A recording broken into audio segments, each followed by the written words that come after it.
La música impresionista es la tendencia musical que surgió en Francia a finales del siglo XIX. El nombre impresionismo ya se usaba antes para denominar a la pintura de los años 1860 a 1870, ya que las características de ambas artes eran muy similares.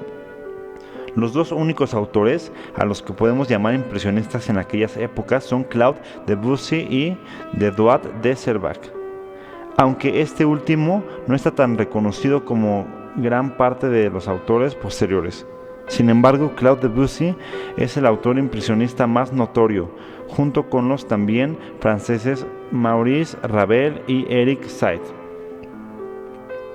El impresionismo nace como una corriente artística general en Francia del siglo XIX, entre los años 1860 a 1910, aproximadamente, y surge no solo como un género en el área musical, sino también en otras artes como la pintura, las artes plásticas y también la literatura.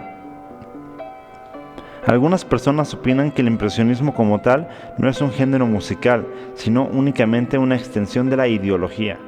Aún así se utiliza para denominar la música como ciertas características.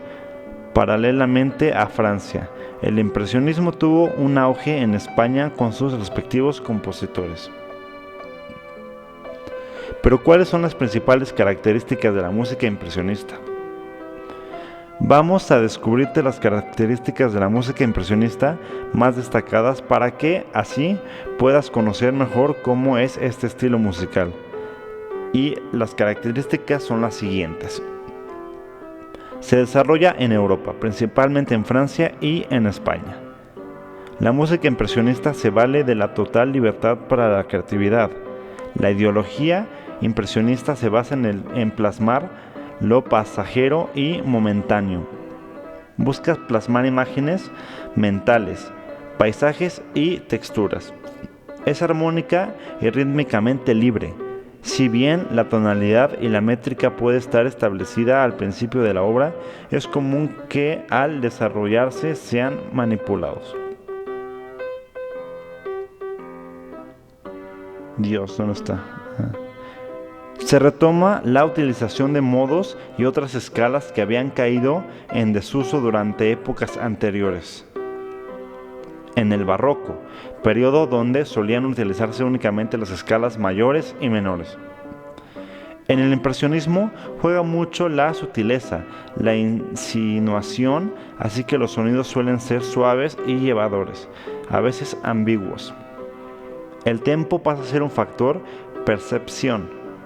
Se suele dar mucha libertad para tener cualidad cantabile, de casualidad cantable, o rubato, cuando el tiempo es acelerado y desacelerado, espontáneamente según el gusto del intérprete. Se da mucha experimentación con texturas, combinaciones sonoras que quizá no tengan una definición sólida, pero que en conjunto presente una ambientación. Hay un enfoque importante en el timbre. Se busca la utilización de las propiedades musicales para embellecer el sonido en sí. Los autores más reconocidos de este movimiento musical son Claude Debussy, Maurice Ravel, Eric Satie y Manuel de Falla. El concepto de música contemporánea se aplica a la música académica o docta creada después de 1945. Sus inicios se remontan a 3 décadas antes, cuando autores como Edgar Varèse, Igor Stravinsky, Arnold Schoenberg, Anton Werner y Alba Berg plantearon cambios radicales sobre la armonía, la melodía y el ritmo. Es la época del expresionismo musical, la atonalidad, la dodecafonía y el neoclasicismo. A finales de la década de 1940, una nueva generación continúa con quiebres, dando origen a los cambios más rápidos y progresivos que conoce la historia de la música occidental. Se cuestionan entonces la naturaleza de la música, la notación, los actos de composición e interpretación, y el lugar de la música en la sociedad.